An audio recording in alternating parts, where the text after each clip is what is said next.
The reason Cole will eventually be my best damage dealer is just because he'll be getting the most hits. His damage per hit is not great, but each hit calculates the critical hit chance individually. So if he gets 10 hits, that's 10 chances that he'll land a critical hit. And that's where all the real damage in the game is. That's where you are really going to see a lot of damage coming out, is when you see 3 hits, critical hit, terminated. Woo! Gotta fight these gargoyles twice because it's a spiked square. I'll save my other lit 2 for the other gargoyle fight, I guess.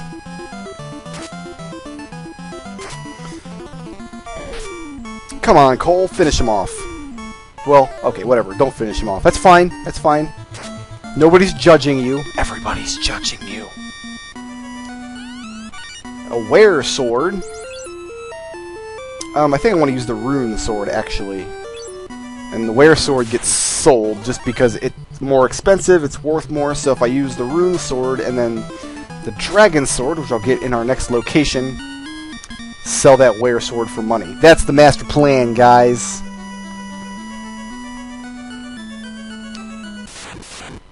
Just one more group of gargoyles and we're out of here. Good job one-shotting that ghoul, Rio. I guess I could have cast Lit on it. That probably would have done the trick, but I did not. Ooh, 3 gargoyles. But I have Lit too, so I'm not worried about it. Booyah, booyah, booyah. Kill gargoyles all day. But I won't, because their experience is not great. Alright, who's got the rune sword? Rio, that's not going to do you any good. Give that to Will. I like to give my more powerful weapon to the fighter in the second spot, because he's less likely to just die randomly. Like, the fighter in the first spot is almost impervious to damage, but late in the game there are monsters that do a lot of hits, and that means they get the property where they have a lot of chances to get a critical hit, and a critical hit ignores defense. And so you may very well find yourself in a situation where your frontline fighter is killed in 1 or 2 attacks, just totally randomly. And if that happens, you want your second fighter to have the better weapon. That's just one of the tiny advantages that I eke out over the course of my Final Fantasy playing career.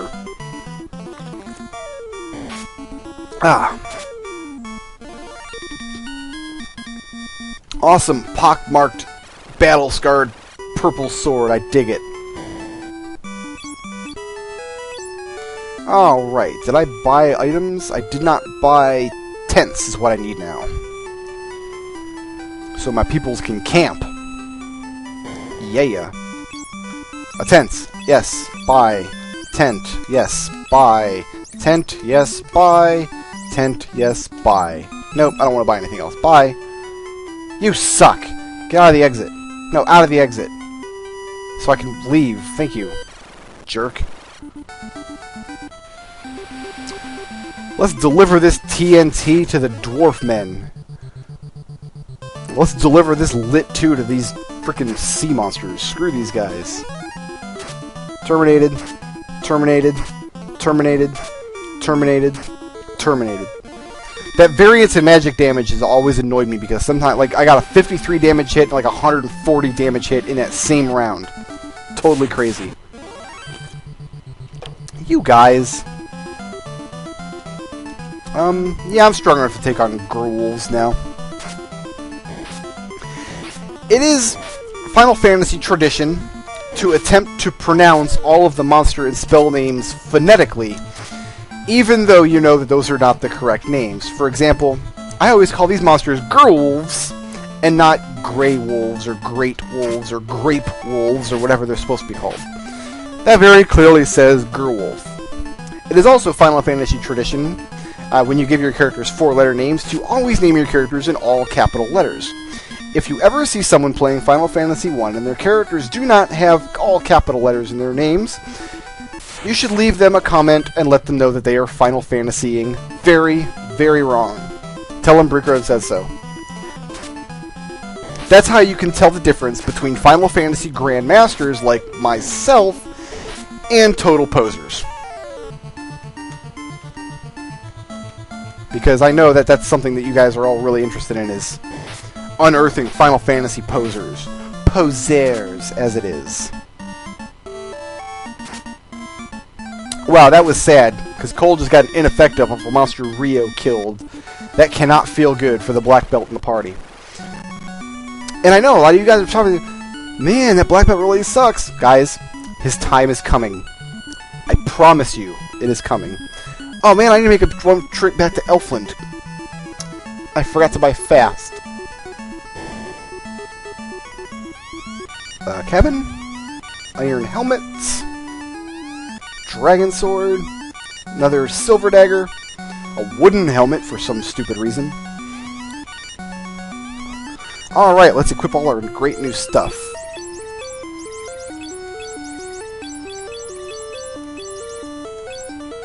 I will give you the iron hats. Yeah, that looks about right.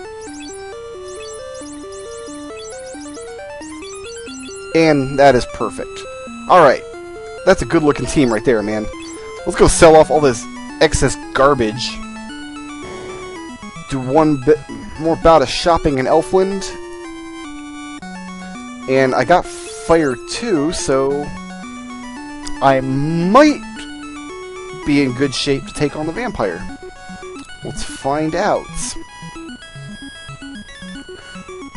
This kind of technically qualifies as a low-level game. You're not really supposed to be this far in the game at level 6. I remember when we were kids, we wouldn't even attempt the Marsh Cave until like level 8. And even that, we would get deaths sometimes even at that level. That's how much variance there is. Wolves. I'll use Lit 1, that's fine.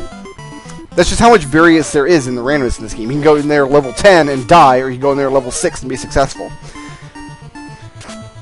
Oh, that was great. 146 damage with that attack. Beautiful, beautiful.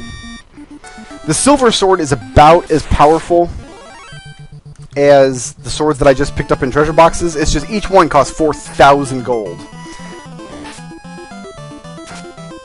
And they don't help that much in the fight against Estus, because you still have to rely on critical hits to do lots of damage to him with physicals.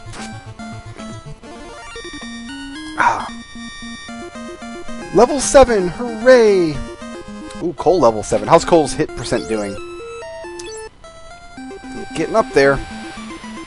I think about level 8 is when the black belt comes into his own in terms of dealing enough damage to make his position in the party secure. Hit the inn first. Let's sell off all this good stuff that I no longer need.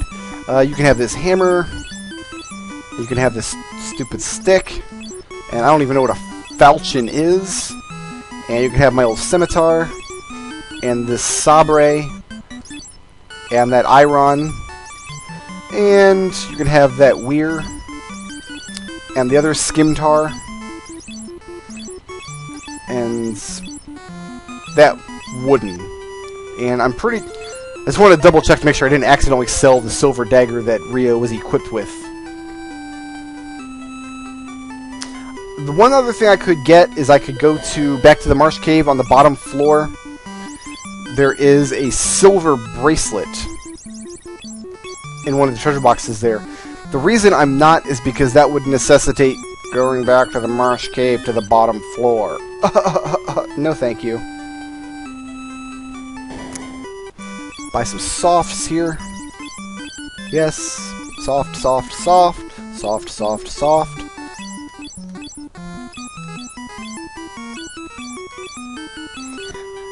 Buy my one spell. And then it's time to bore you guys because I've got to stock up. Not Jim, you can't even use this stuff. Rio, fast, yes, thank you. I might come back later for Ice 2 just to have level 4 spell charges in the inventory, but it's time to bore you guys because I need to stock up on heals. So you're going to watch this for a while, and if I were smart, I would have something prepared. Like I would read to you from The Great Gatsby or something, but I don't have anything like that at hand. Hold on here. What do I have? Ugh. Let me see here. I have... sitting on my desk here. Oh, okay. Here we go. I have the Suikoden 4 instruction manual. I will read to you from the Suikoden 4 instruction manual. Spread across the Great Sea lies a cluster of small islands known as the Island Nations. These islands mainly consist of several independent city-states which, over the years, have developed a steady maritime economy with each other. There have been occasional scuffles and disagreements among the nations in the past, but for the most part, the island nations enjoy a quiet, sovereign existence. Towards the west of the Great Sea lies an island nation called Gaian. In this nation stands the city of Rosriel, where an unassuming young man trains diligently at the Naval Academy there, soon to become a Knight of Gaian.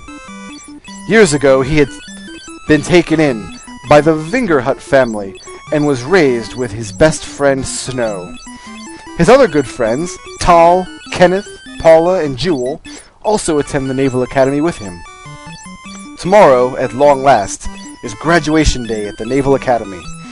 Our story unfolds with these friends as they return to Rosriel on their training vessel. I can't care anymore. That was decent timing. And I'll just hold the turbo button for 5 seconds and turn it off. And now we can get on with our lives. Okay, let's do this thing. I am way, way, way too low level to go do what I'm going to do, but I'm going to do it anyway because you can't stop me. Did I buy tents? I did buy a couple tents. Good. I can come back. I've got a cabin and a house, too, so I've got lots of ways to save the game here. Kaizokus? I will kill these guys, no problem.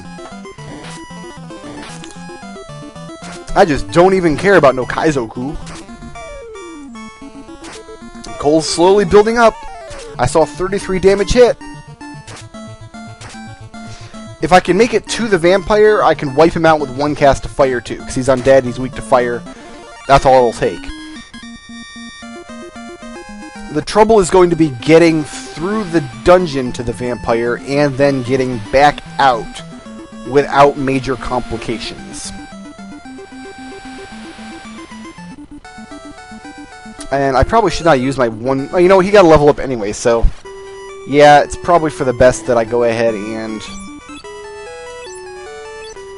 What did that give me? Nothing.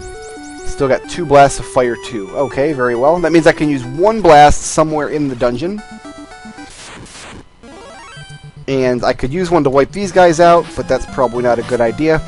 One of the random encounters you can run into in the Earth Cave, which is where I'm headed now, are Zoidbergs. And you can encounter a lot of them. I think up to 9, actually, in... one battle. If that happens, you can't run from them. They're flagged, so you cannot escape the encounter. And I think they're flagged that way because they count as a boss encounter in the Marsh Cave. So you have to fight them. And if I don't have a shot of Lit 2 when I run into Zoidbergs, then it's probably not going to work.